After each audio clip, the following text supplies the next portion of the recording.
everyone, and welcome on behalf of the College of Arts and Sciences. I am your moderator, Clara Davison. Thank you so much for joining us for Book Club. Today, we will discuss Little Women by Louisa May Alcott, selected because it was one of the most recommended titles by more than 100 Department of English alumni who shared their top 10 book lists earlier this year. Thank you to our Department of English faculty, College of Arts and Sciences Distinguished Professor of English and Chair of the Department of English, Robyn Warhol, and Professor Susan Williams for sharing their expertise with us today. So to get us started, Robyn and Susan will share some opening remarks about Little Women, including responses to some of your pre-submitted questions.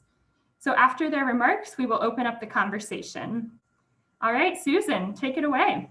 Good afternoon, everyone. It's such a pleasure to be here with everyone on this webinar, and particularly with Robyn, who I'm really looking forward to talking about this book with. I am so glad that Little Women is in this top 10 list. It's one of my favorite books, both as a personal reader and even as a young child, and also as a professional scholar. I've looked at it both ways, and I actually gave some thought today about whether to come to you from my house or from my office in Denny Hall, which I was in today. We are teaching some face-to-face, and for those of you who are alumni, I'm happy to say that's going well. Students are really glad to be face-to-face and are paying a lot of really good attention to what's going on as a result of that, and it's a pleasure to see their attentiveness in that face-to-face context.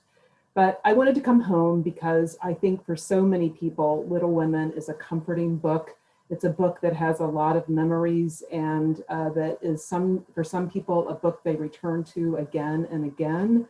And that's kind of a comfortable book that has good connotations, and then you keep finding more things when you reread it. Book historians talk about two kinds of reading. One is intensive and one is extensive. Intensive is when you keep going back to the same book and see more things in it. And extensive is when you try to be as voracious as possible in reading lots of things. I think that most of us are probably a little bit of both, but for me, Little Women is an intensive book, one that I've gone back to a lot of times and seen different things in it at different times. And I think that's true for many readers as well. So I'm looking forward to talking about it with you today.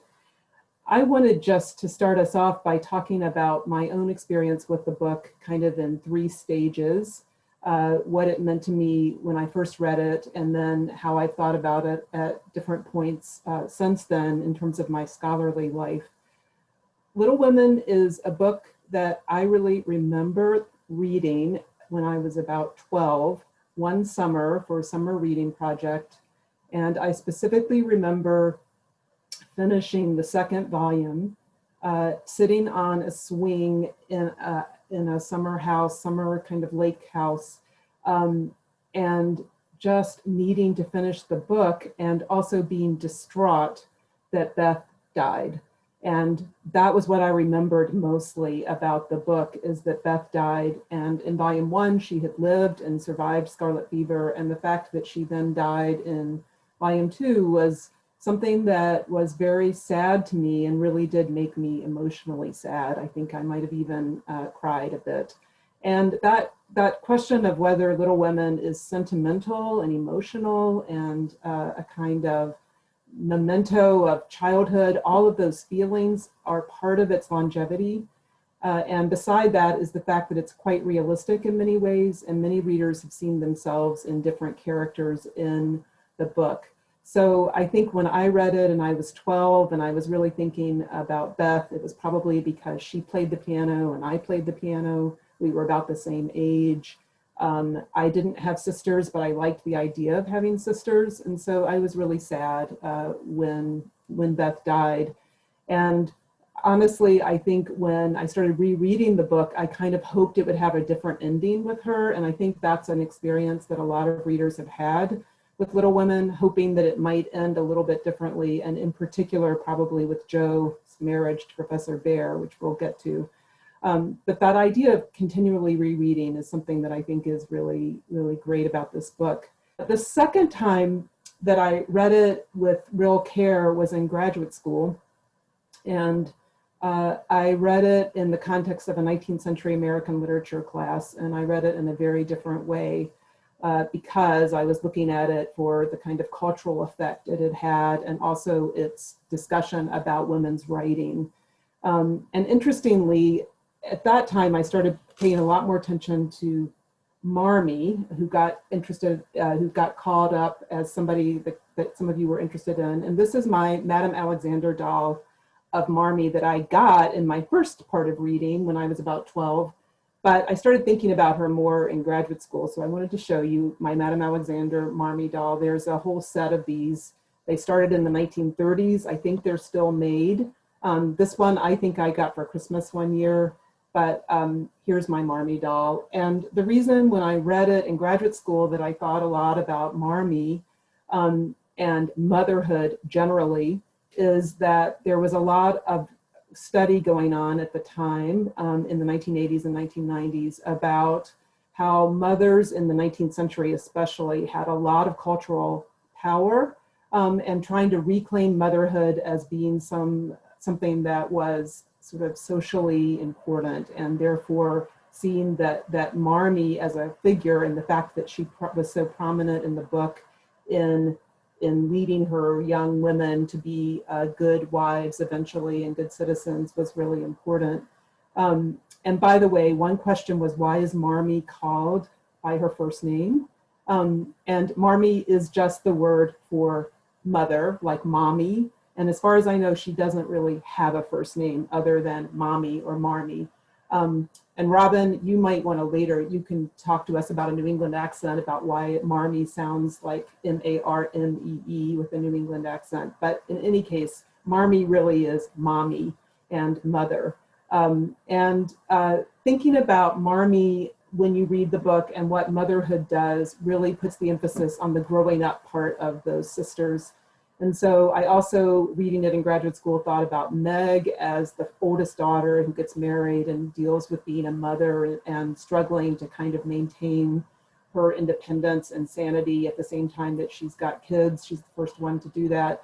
All of that meant something. But it also meant really thinking about Jo as a writer and what that meant to sort of think about a woman writer, or women who were writing about motherhood and women in general, in the mid-19th century, at the same time that we had Melville and Hawthorne and other male writers talking essentially about the Push West and the wilderness. And so to talk about motherhood was reclaiming some space that was very culturally important. And that was something that was really important to me in graduate school. Thinking about Jo as a writer, I'm sure we'll come back to this because all of the adaptations, especially the two most recent movie versions, really emphasize Jo as a writer. And the main thing I want to say at the beginning is that I think Little Women is important in showing Jo being someone who is actively working with the publishing industry. But I also think it's important that in Little Women, at least, Alcott does not have Jo kind of finishing the novel with the triumphant writing of Little Women itself. In fact, there is no writing of Little Women going on in the book itself. She writes instead a kind of philosophical novel that she ends up tearing apart and having a hard time with. She burns a lot of her writing because it's not appropriate. And at the end of the novel, she basically decides to put her attention to her family and to her school, and does not become the sort of famous writer that we think of with Alcott until 2 books later. And by the time we get to Jo's Boys, she is really famous writer and kind of has written the equivalent of Little Women. So that's one thing we may want to get back to, is why so many of the adaptations have focused on the writing of Little Women as being sort of the story of it. The other thing that's important about women's writing in Little Women is that Alcott herself was commissioned to write this book. It didn't come out of sort of her soul searching to say this was the book she wanted to write. She was commissioned specifically to write a girl's book. And that was a market niche that her publisher, Thomas Niles, thought would be really effective, and it turned out to be right. But it was not sort of her main goal in life to write Little Women, but it did make her fame. So the last thing I want to talk about is my most recent thinking about this book, which has to do with its relationship to social reform and to race and to, in general, to the idea of being socially engaged. A lot of readings of the book think about the sisters and the domestic home life and that family, but it's also a book that at its core is thinking about how you interact with the world in terms of reform and making the world better. And some of it is at the edges of the book, but I've been interested lately in thinking about that reform part of it. And just three very quick things I'll mention that we might come back to. Number one, it's a Civil War novel. And there are lots of allusions to the Civil War and to the fact in particular that the fate of formerly enslaved people is a problem in terms of education and access to education. And so it's important that at the end of the book, when Jo starts a school, she makes it integrated racially and has a formerly enslaved child who's now a student in her school. And I think that's a real sign of sort of Alcott's interest in reform, and it's also something that probably resonates with us today. In addition, there's a lot of emphasis in the book generally with using your talents to sort of do reform. Amy, as a painter, raises money for various causes by selling her art, and eventually also starts a school to try to help young girls become better artists. And in general, the idea of really working for civic reform is something that's in the book, a little bit in the sidelines, but I think very much there. And I think the more that you reread it, the more you see that at work, even in minor characters.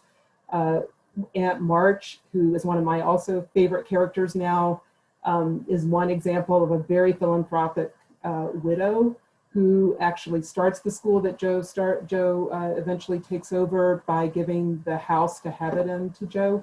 And I think that Aunt March is a really good example also of somebody who's thinking about using her wealth for good. So the civic idea of it is really important too. So I've kind of gone from crying about Beth to thinking about how you use your money for good and civic education. And I think that just shows how much Little Women can be reread and you see different things every time. Thanks, Susan. That's such a great introduction. And as you said, kind of a survey of the spread of ways to think about Little Women. Susan asked me to demonstrate for you, because I lived in New England for a long time, why Marmie is mommy. And of course, if you think about what the Boston accent sounds like, pack the car and have it yad, mommy. That's how it would be spelled. I noticed also in Amy's will, there's a word where she sticks an R in there where you wouldn't pronounce the R. And it's just a Massachusetts accent. So that I think helps explain why it's spelled so peculiarly. I was interested in questions that some of you sent to us in advance of this event, and I decided that I wanted to focus my comments on two of the questions in particular. The questions were, is this a feminist book? And is this a marriage plot novel? And my answers are yes and no. And I'll just talk a little bit about why I would say that. And in my comments, I also want to make some contrast between what Alcott does with the novel and what Greta Gerwig does in that, I think, really beautiful adaptation that just came out this last year. Greta Gerwig is adapting Little Women to make it into a modern feminist story and to make it into a marriage plot novel. But Little Women, as we read it, is a 19th century feminist novel. That's something very different from what we would see as feminist in a novel today.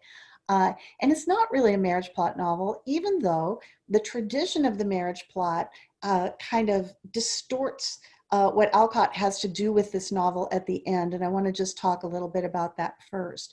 So my first question is, well, what kind of a novel is this? A marriage plot novel, everybody who loves 19th century women writers is very familiar with the marriage plot. Sort of the canonical marriage plot novels would be Pride and Prejudice and Jane Eyre. Those are novels that follow the perfect pattern of the marriage plot. The marriage plot is girl meets boy, girl loses boy, girl marries boy in the end.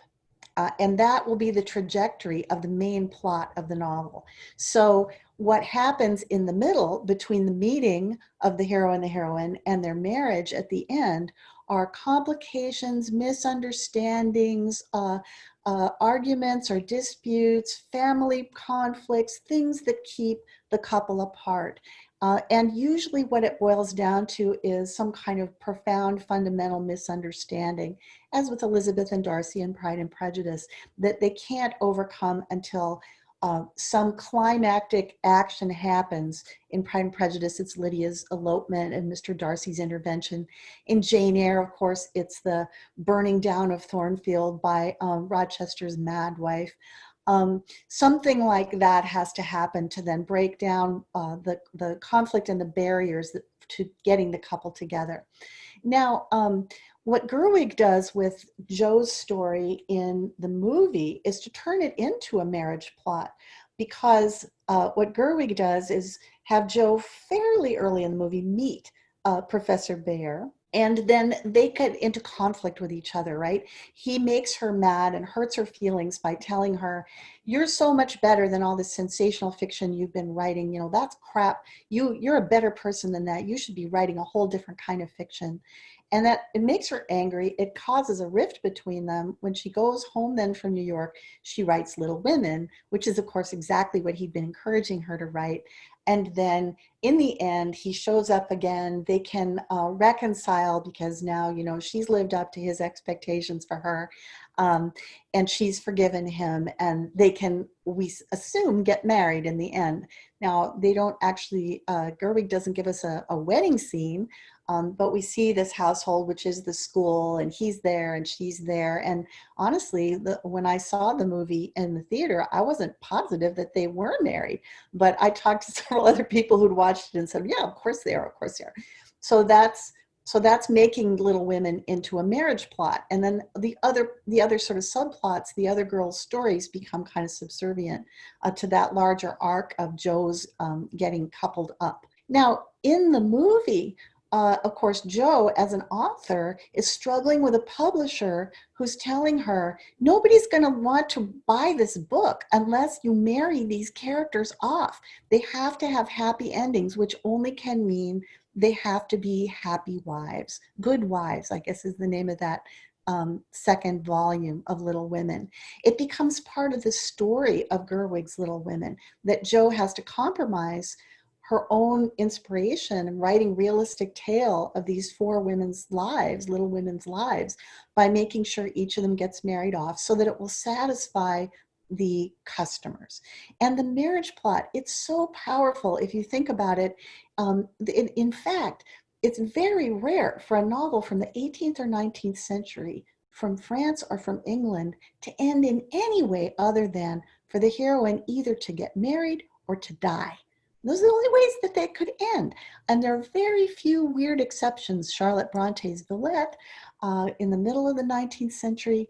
And then toward the end of the century, it starts to change a little bit. But there are very few exceptions where at the end, it isn't absolutely clear that the heroine is married. And even that one's kind of vague about it.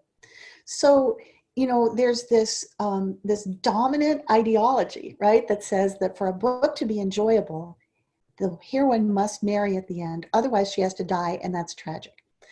There's no possibility of a novel ending with the heroine becoming a professional author and supporting herself, right? Even though the novelists themselves, Jane Austen, George Eliot, Louisa May Alcott, the novelists themselves were professional authors who didn't marry, didn't have children, and who were devoted to their professions. So what happens to the novel of Little Women is it doesn't start out as a marriage plot novel. There's no, you think it is because you think Jo and Laurie are the hero and the heroine because we're used to reading marriage plot novels. So they must be, they're friends, they get along, they like each other so much, they're obviously kind of attracted to each other.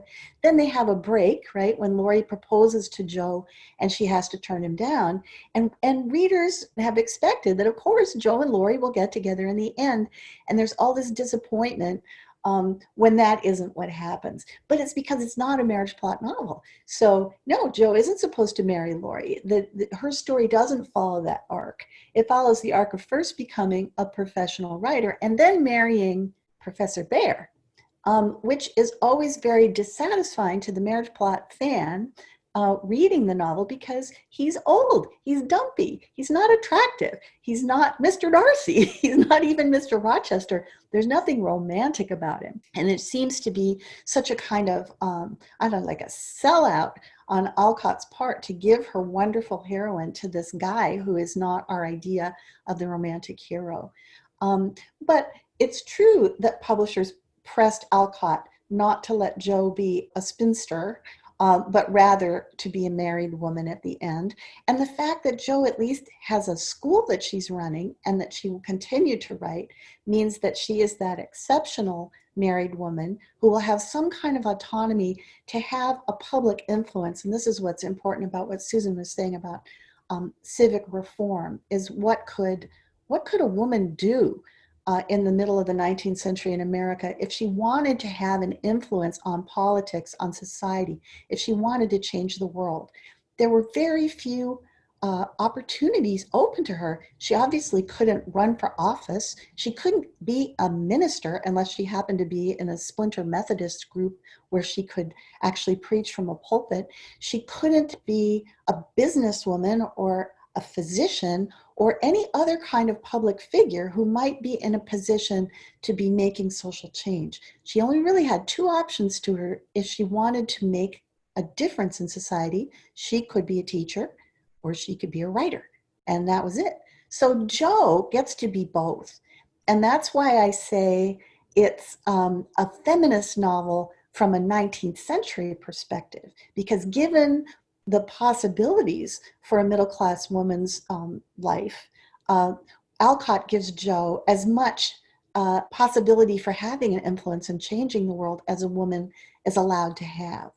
And she gives us these other models in Meg, you know, the domestic woman who's totally contented just to be a wife and mother. In Amy, the upper-class woman, because of Laurie's wealth, who can by her philanthropy make a difference, but in a private way, right? Not by becoming a public figure. But Jo, just as at the very beginning of the novel, her saying, I wish I was a boy, I hate being a girl.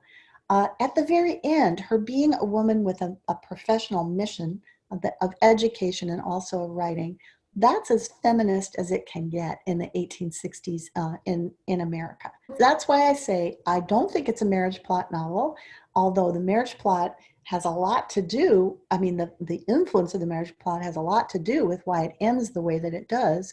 I do think it's a feminist novel, even though it's very easy to look at it from a 21st century perspective and say, oh, these women, you know, they're so limited, they're so narrow, they're not able to break out of this, you know, being these little women, which is this patriarchal name that their father gave them when they were children, right? They can never really quite overcome that. The best they can do is be good wives. That's a 21st century perspective. From a 19th century perspective, it's definitely a feminist work. So that's what I had to say. And we're ready, I think, now for your questions and contributions. We'll get started with the Q&A here. So our first comment from Susan: I disagree with the comment that some have made that Alcott soft pedals her feminism in the book. I feel that Alcott did a great job of treading the line between being overly moralizing and voicing her feminist views. I think that the combination of these conflicting aspects is part of what makes the book so popular. It doesn't talk down to the younger readers with whom it tends to be popular. Thoughts? Do you want to say something about feminism since I just had my say? You covered a lot of what I would want to say. I definitely think the notion that it is sort of multiple in its, it gives you different ways to enter into the feminist question. It is a part of why it can continue to be meaningful.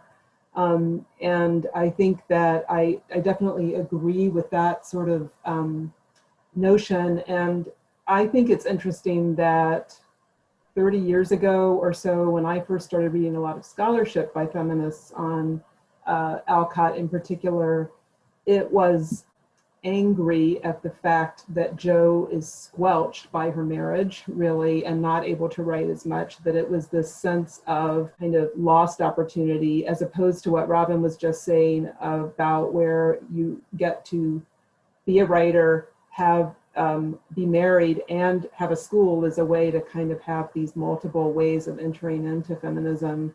And I think that more recently, in general, both scholars and readers are kind of coming down to the line that it resonates to say that you don't have to choose necessarily between having a marriage and having a career as a writer, et cetera, that it's kind of moving toward that path of both and rather than either or. One other aspect I would add to the feminist side is sort of Alcott outside of the book. She, just to be clear, did not get married herself. And did not really want to get married. She wrote that first volume of Little Women, kind of commissioned to do it, as I said, and was just going to end it there if nobody bought it. And it's true, as Robyn said, that the publishers kind of stressed making the marriage plot or the marriage at the end, that it wasn't just the publishers.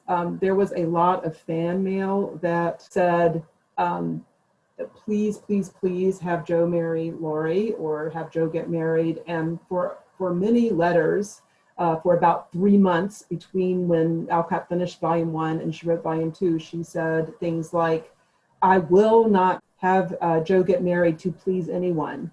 She does not need to get married. She was really holding that up. And I think that was really going back to her own position as a single woman, which she remained her whole life. There is a sort of Laurie-ish figure in her background who she met on her own European tour, which she did rather than the Amy figure at a pivotal time in her 20s. And there's a man who is Hungarian who she may have loved and kind of built Laurie a little bit on, but she really didn't want to get married. And she was very influenced by the transcendentalists that she lived with and among and conquered, and really did feel that way. So I think she definitely was interested in singleness and in saying that that was something that would be okay to have, and the sort of legal implications of that, et cetera. And whether she would call that feminist, probably not exactly, but she definitely did not herself think that marriage was completely essential to a good life. I could actually add just a couple of things that are suggested to me by the terms in which that question came across about making a balance between the moralizing and the feminism. I was trying to pay attention this time to what the content of Marmie's moralizing is.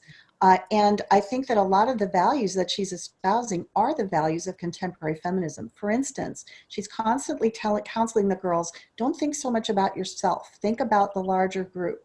Think about the larger good.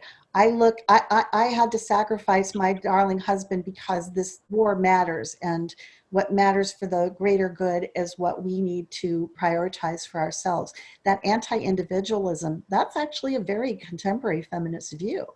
And there are other things when she talks about how, I'm angry every day, but I've learned how to manage my anger. And it sounds like she's saying, your father makes me shut up, right? Because he puts his finger to his lips and she buttons her lips. But in fact, what she's talking about is how she's managed to learn to express herself in ways that are more effective than just blaring her anger. So I think that even the moralizing, there are ways in which you can reconcile that with even what we think of as feminism today. We talked about Greta Gerwig a little bit, and I think that there's definitely the angry Marmie in the most recent Little Women, where she's sort of saying she and Jo are very similar and kind of having that anger and learning to channel it.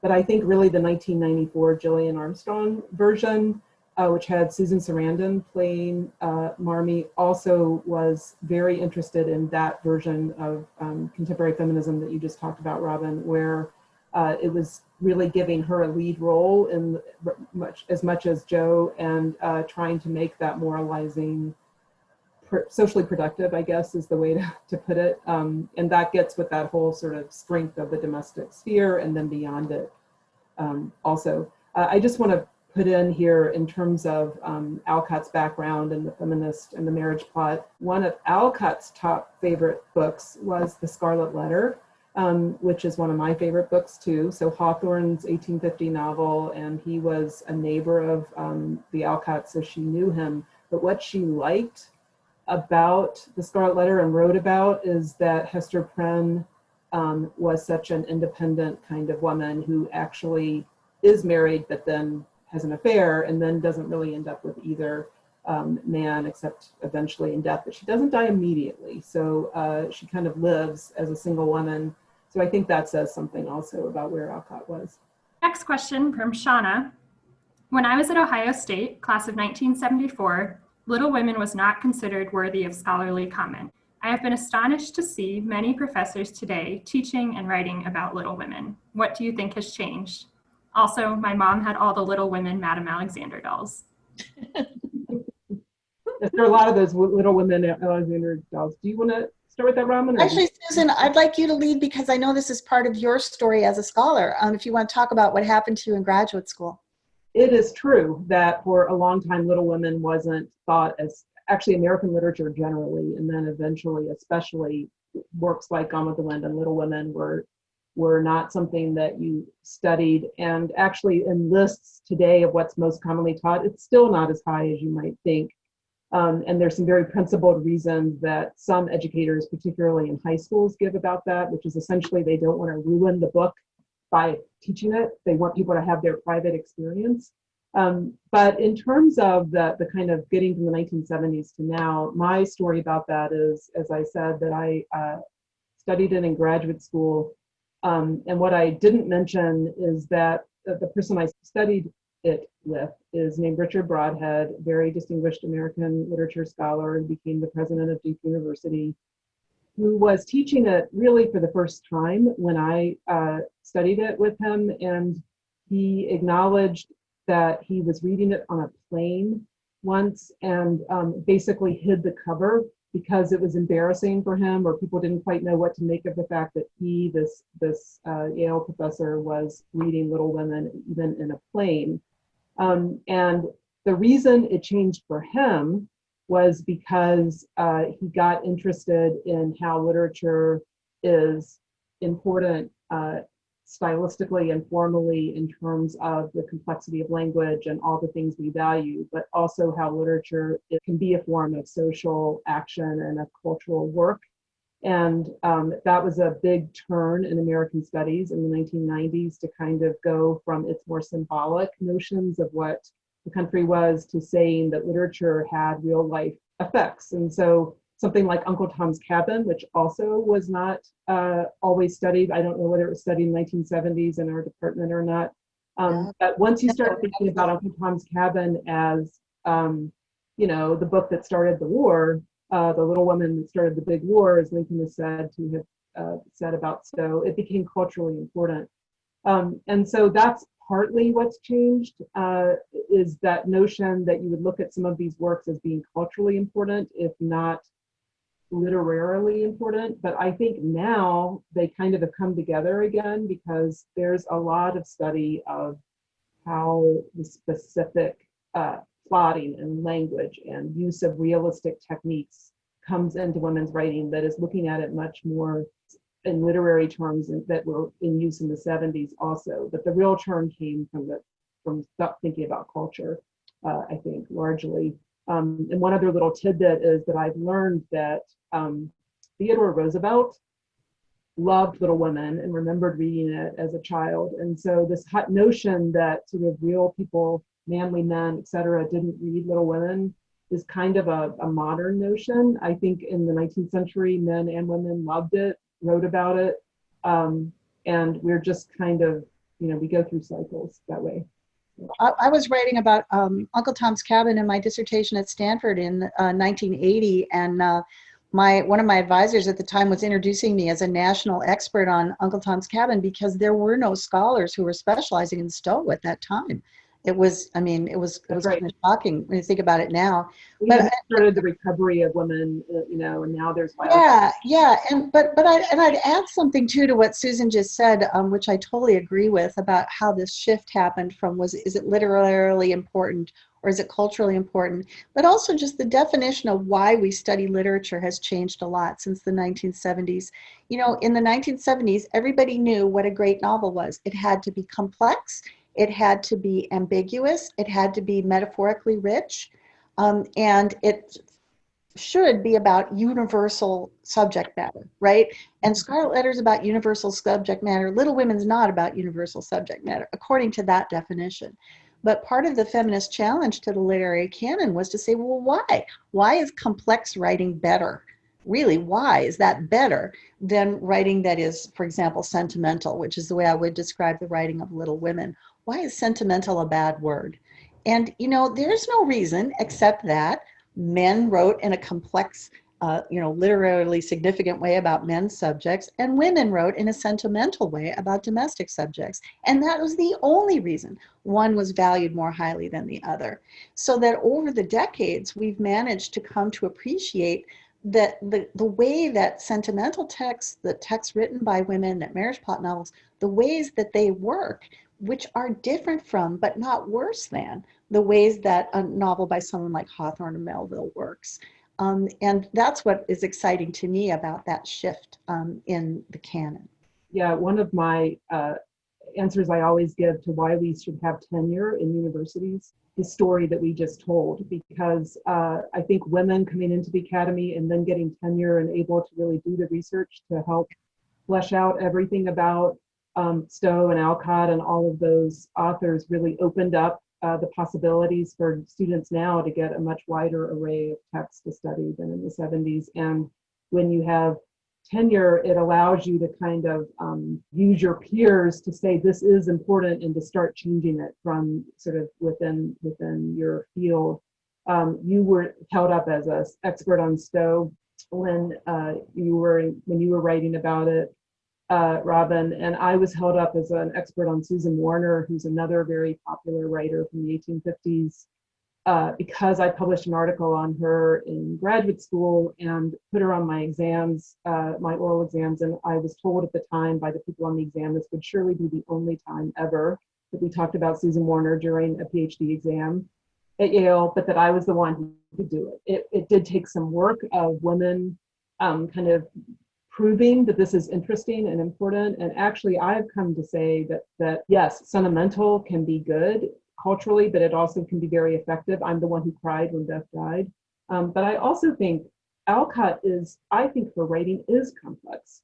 And I think the fact that the adaptations of it have gone in many different directions and that it has been rewritten so many times, it suggests that it is complex, and it may not be every single sentence, but the way that it's put together and the way you think about the character and all of that, I still find it very rich, even in sort of traditional terms of what makes a good novel.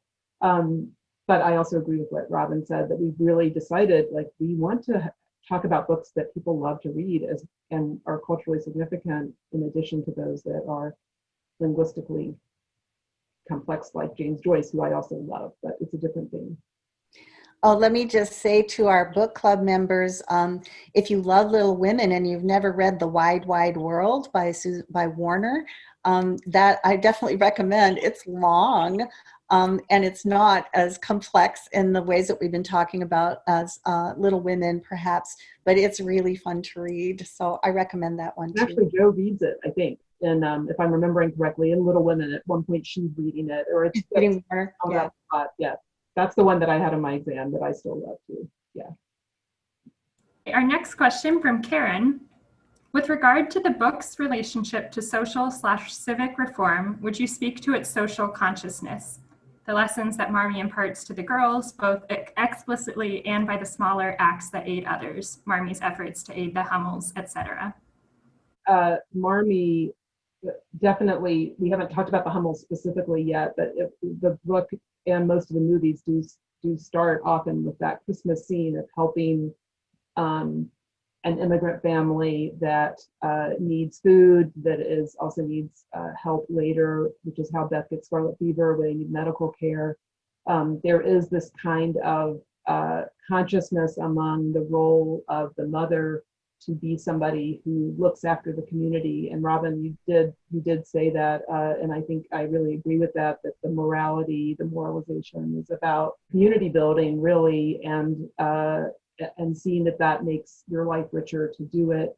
I'm interested that there's a line that Jo says, talking to Amy in the chapter called Calls, which is where they're sort of becoming socialites. Amy says, "Oh, Jo, I hope you never marry a reformer because they're sort of no fun." Amy eventually kind of comes around to reform. But Jo says, "I do like reformers, and I shall be one if I can. The world would never get on without them." And so the need for reform and thinking that this is women's work is something that is at the heart of the cultural work of the novel. And I think is something that some of the most recent adaptations have really brought out. I would go back to Aunt March, who I mentioned also briefly when I started talking at the beginning of our time together. One of the most recent adaptations of Little Women was on public TV and on the BBC. And it had Angela Lansbury as Aunt March, who was wonderful. It was on Masterpiece, and it was about 2 years ago.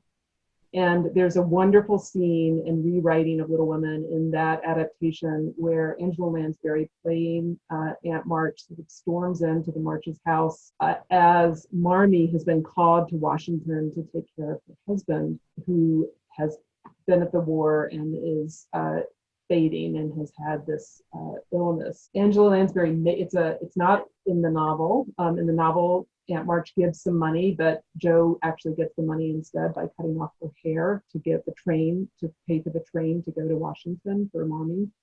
But Angela Lansbury sort of storms in and says, "I want to give you this money because we need women to go to Washington because they will seek the truth. And we need them to find out the answers." And so there's this kind of interesting way of showing that these generations of women, so even Aunt March, who's a generation above Marmie, could be seen as somebody who in her own way is thinking about how to be civic-minded and kind of think about reform. And it kind of goes throughout all the novels. The Little Men, which is the sequel to Little Women, and then Jo's Boys. Little Men has quite a bit about suffrage in it. And there's a character named Nan who's one of the little men in the school and is kind of a Jo prototype who is really interested in the women's right to vote. So it circulates in a lot of different places. Our next question, a combination of two comments from Jennifer and Nicole.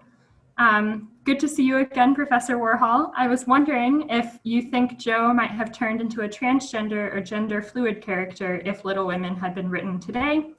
And the second part of the question, is there anything you wish was different about the book or story in general or from our modern feminist point of view?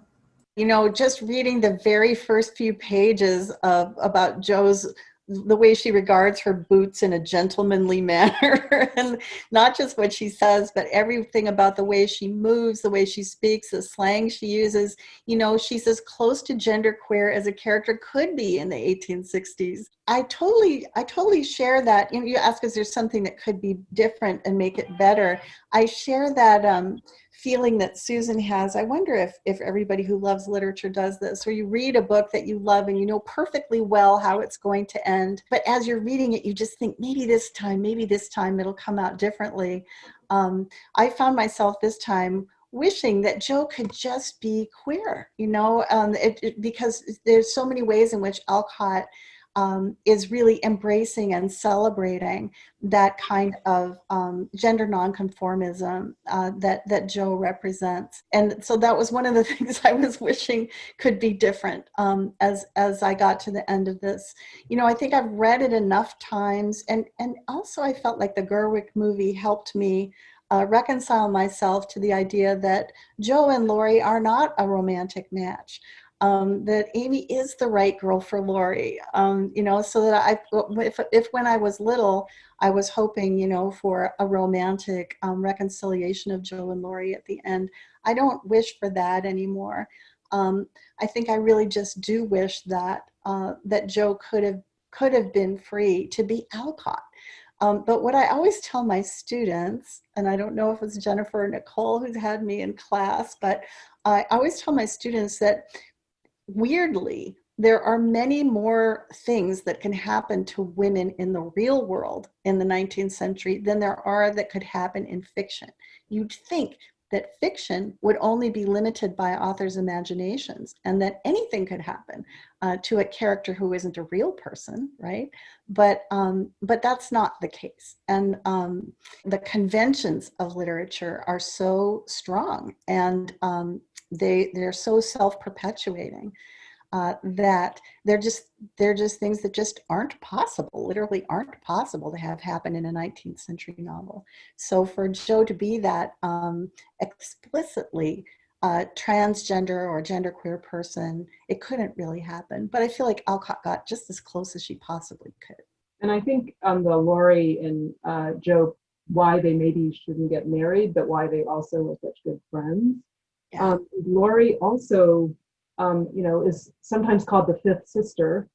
He's not at war. He's young enough, but he's also not typically male in some ways. And the fact that he is kind of in this girl's space and goes sort of back and forth a little bit. He's not maybe as gender fluid as Jo, which there are a couple slips even in the manuscript where it's spelled J-O-E, where Alcott did that. And I think, there is some element of her interest in thinking about different gender identities, I think, that she's playing with. And the fact that Laurie and Teddy, the real name is Theodore, but these sort of diminutive names that they use for Laurie, I think, are sort of getting at that a little bit as well. And that it's largely about kind of the creativity and fluidity that can come with childhood, but then does kind of get more scripted as you get older. And that is part of the growing up part that happens in the second volume.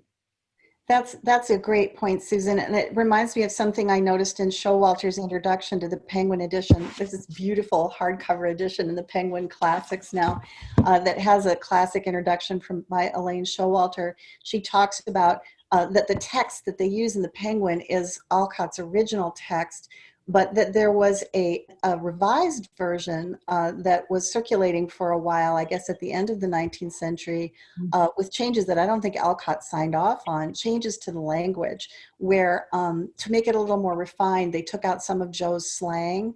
And one of the phrases that had been changed, I recall, was when Laurie makes, I think it's a queer little French bow, and then it was changed to something like a courtly little bow or something like that, or a gentlemanly little bow. But I like that, a queer little French bow, right? I mean, queer didn't mean the same thing to Alcott that it does to us, but that whole image of the Frenchness of it, the littleness of it, the queerness of it, does give some gender fluidity to Laurie, and that's quite early, right, in the novel.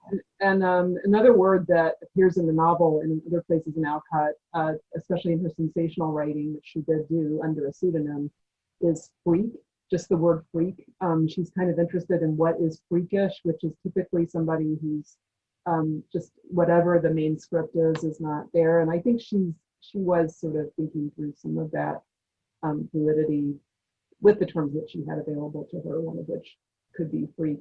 I also think anybody who's seen Katharine Hepburn clips from the 1930s movie of Little Women, which has almost nothing about Jo writing, and I don't think even has the marriage at the end. It just kind of or the school, I mean, it just has kind of ending under the umbrella. But there's all these clips where Katharine Hepburn's kind of larger than life and comes galloping in and says, Christopher Columbus, she's just sort of always being larger than life. And I think that in the 1930s was really resonant, sort of at the same time that these dolls were coming. That Katharine Hepburn was being a kind of, the word then was tomboy, but that was very much something that was the main thread of that movie. And I think it's not quite as much the thread of some of the more recent adaptations. So in the vein of this question, we have a comment from Nina. As an African American, my initial reading of Little Women was as a 12-year-old. I recall loving and identifying with Jo. Reading it now, I wonder how much of the book I would have understood, since the language was difficult for me, who was not accustomed to the type of language that is used in the book. Reading it this time, I was waiting for the Black character to be more prominent. Our next question, a combination of remarks from Susan and Linda. How was Alcott viewed in her day? I read that when she traveled to England, she was shunned by Dickens. Was she well or poorly thought of by her contemporaries? And from Linda, was Little Women popular as a novel for young women as intended, or did it appeal to a wider audience at the outset? So the question is, what was the audience initially, and also how was she viewed? And on the first one of sort of what was her audience, she did get a kind of multi-generational audience fairly quickly. And the 1880s edition that you were just talking about, Robyn, was important to that in the sense that it kind of made everything into one volume, made volume 1 and volume 2 in the United States anyway together, and kind of packaged it in a way that it had a different market niche than the girls' book that it was commissioned to be.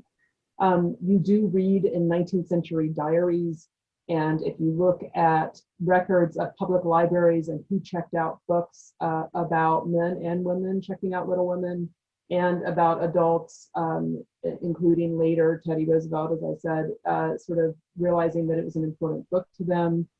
Some of that probably came also from the moralistic side of kind of a modern day Pilgrim's Progress, which we haven't talked about, but that's kind of the way it's set up initially, is kind of as a story of travails to get to a higher maturity.